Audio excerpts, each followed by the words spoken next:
Այս համեղ բաղադրատոմսի համար նախ եւ առաջ աղացած միսը պետք է եփել քիչ ջրով, այնուհետև կարագով տապակել։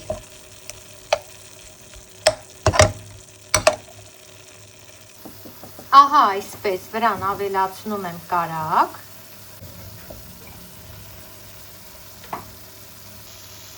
եւ տապակում մինչեւ կարմրելը։ Պետք է միսը լավ կարմրի։ Տապակվող մսին ավելացնում եմ կտրատված սոխ, մի քիչ բուսայուղ, որովհետև կարագը արդեն ներծծվել է մսի մեջ, մի քիչ բուսայուղ պետք է, որպեսզի սոխն էլ մսի հետ լավ տապակվի։ Ավելացնեմ աղ, որ սոխը իր հյութը դուրս արձակի, այսպես։ Կրակը դարձյալ շարունակում ենք մարմանդ պահել, մինչև սոխը կարմրի։ Ընկերներ, ես այստեղ ունեի կարտոֆիլ, որը ուզում եմ ուղղակի օգտագործել բաղադրատոմսում, սա պարտադիր բաղադրիչ չէ, մանր կտրատում ավելացնում եմ մսին եւ սոխին։ Այսպես ավելացնում եմ նաեւ կարտոֆիլը մանր կտրատված։ Հիմա քառակուսիներով կկտրատեմ նաև 1 թարմ կանաչ պղպեղ։ Պղպեղը եւս ավելացնում եմ զանգվածին։ Կրակը դարձնում եմ միջին։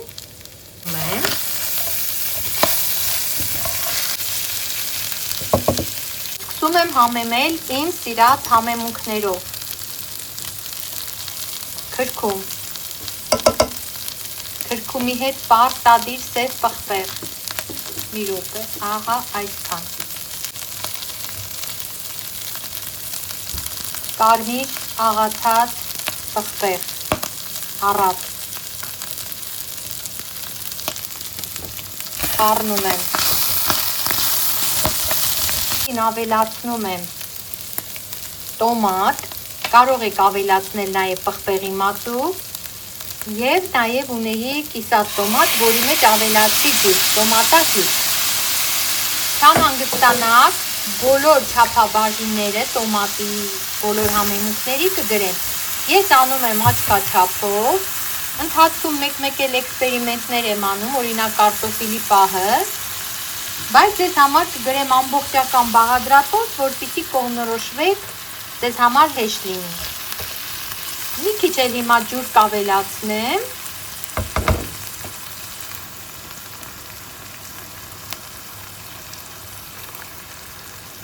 Շատ չեմ ավելացնում, որ շատ ջրիկ չլինի։ Այսպես։ Ավելացնում եմ նաև աղ, սիրելիներս։ Ծածկում եմ կափարիչով, թողնում եմ, որ կարտոֆիլը, բանջարեղենները եւ առհասարակ զանգվածը եփվի։ Այստեղ դժվար եփելին միսն էր, որ արդեն իսկ եփված էր եւ տապակված, մնում է բանջարեղենն էլ եփվի, ավելացնեմ թարմ կանաչի եւ շարունակությունը կտեսնեք։ Մենք պետք է մեր ուտեստի մեջ ավելացնենք թարմ կանաչի, ես այստեղ վերցրել եմ սամիտ, ազատ քեղ, նույն ինքը պետրուշկան եւ գինձ։ Մանր պիտի կտրատել։ Կարտոֆիլը եփված է, բանջարեղենը եւս եփված են, տեսեք ինչպիսի թանձրության է մեր զանգվածը։ Ահա, եւ հիմա ես ավելացնում եմ թարմ կանաչի։ Ահա, այսպես։ Ինչպես ասացի, ազատ քեղ, սամիտ եւ գինձ։ Խառնում ենք զանգվածը, անջատում կրակից եւ թողնում հանգստանա ու սառչի։ Այսպես։ Կանաչին ջերմությունից իր համը կընթարցակի, բայց չի կորցնի վիտամինները։ Այսպես։ Թողնում եմ սառչի, կմիանանք մի փոքր անց։ Ընկերներ ջան, սառչելուց հետո, ահա այսպիսի տեսք ունի մեր միջուկը։ Հիմա լավաշից կկտրատեմ երկարուկ շերտեր։ Հիմա լավաշը, որ ես արդեն իսկ կտրատել պատրաստել էի, հավասար ծալում, իրար վրա եմ դասավորում ու լավաշից ստանում երկար ձողեր, 3 հատով կտրեմ։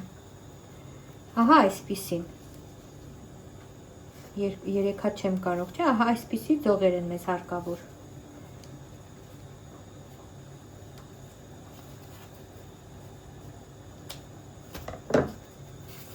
Ահա այսպիսի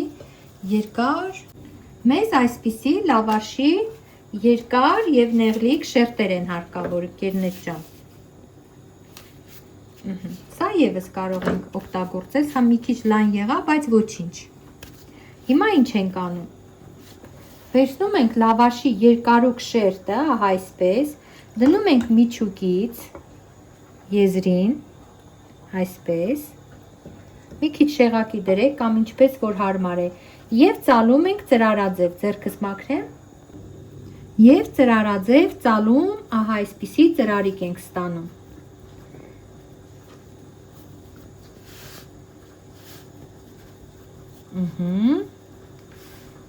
Այսպես, իսկ վերջում այս եզրը բերում եւ գրպանիկի նման մտցնում ենք շերտի մեջ։ Խնդրեմ, սա մեկ։ Հաջորդը կրկին նույն հերթականությամբ միջուկից։ Իդեպ այս միջուկը հրաշալի է նաեւ եփված սպագետիի վրա ավելացնել, ինչպես բոլոնեզի դեպքում։ Ահա, այսպես։ Մի քիչ բան եղա, ոչինչ, ահա, այսպես, այսպես, այսպես եւ այսպես։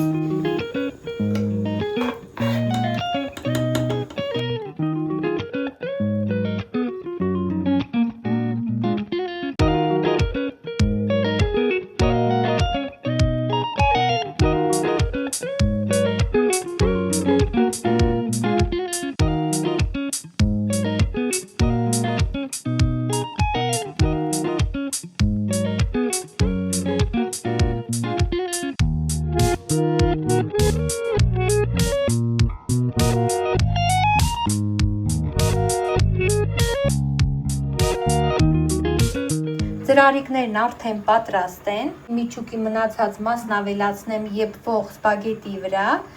Այս փուլում դուք կարող եք ծրարիկների երեսին դեղնուց հարել, ուղղակի դեղնուց վրձինով քսել ու դնել ջեռոցը։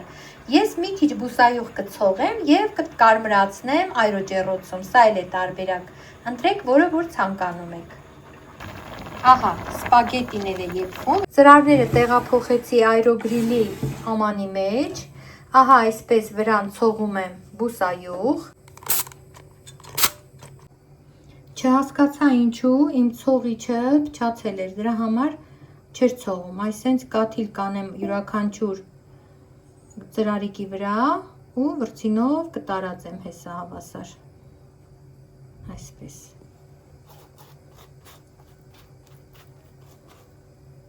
Քիչ այստեղ ձիթապտղի ձեթ եմ կաթացնում, որ նաև առողջարարությունը պահպանենք։ Եվ տեղափոխում ենք այրոջեռոց, մինչև լավ սիրուն վարդագունել եւ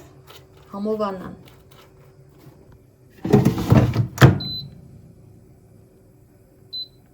Ֆրայսի վրա ենք դնում։ Գնաց։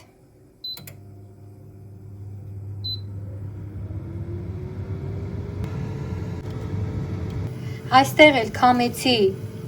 սպագետին, բայց մի քիչ իր ջրից թողեցի եւ հենց այսպես իր ջրով կավելացնեմ զանգվածի վրա, որ նախապես պատրաստել ենք մեր միջուկի վրա։ Ահա այսպես ավելացնում եմ սպագետին թանուր զանգվածի մեջ, ջուրը, ինչպես ասացի, կիսովին եմ քամել, որովհետեւ սպագետու հեղուկը ջուրը մեզ թույլ կտա, որ ավելի հյութեղ ստացվի մեր ճաշատեսակը։ Խառնում ենք եւ վայելում։ Այնքան անուշ է բուրում, ասեք, որ հաճելի է։ Վրան կարող եք քերել պարմեզան պանիր կամ հայկական լոռի, միայն թե հալվող պանիր լինի։ Ասեք, որ հաճելի տեսք ունի։ Ասեք, որ կպատրաստեք։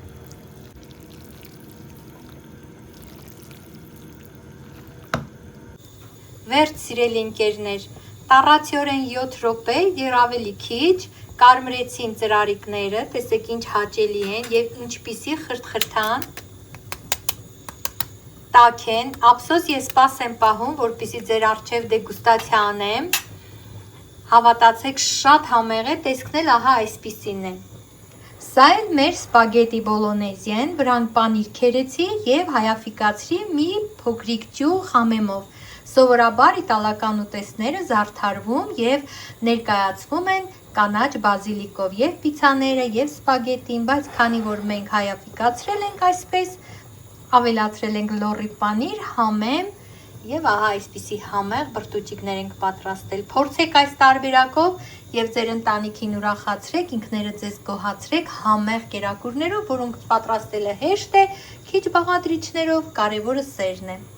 Լավ եղեք, խաղաղություն ձեզ եւ ձեր ընտանիքներին։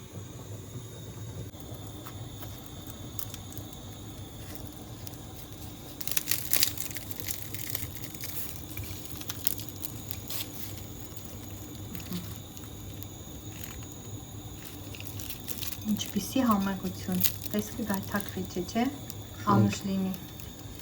անուշ լինի բոլոր փորձողներին։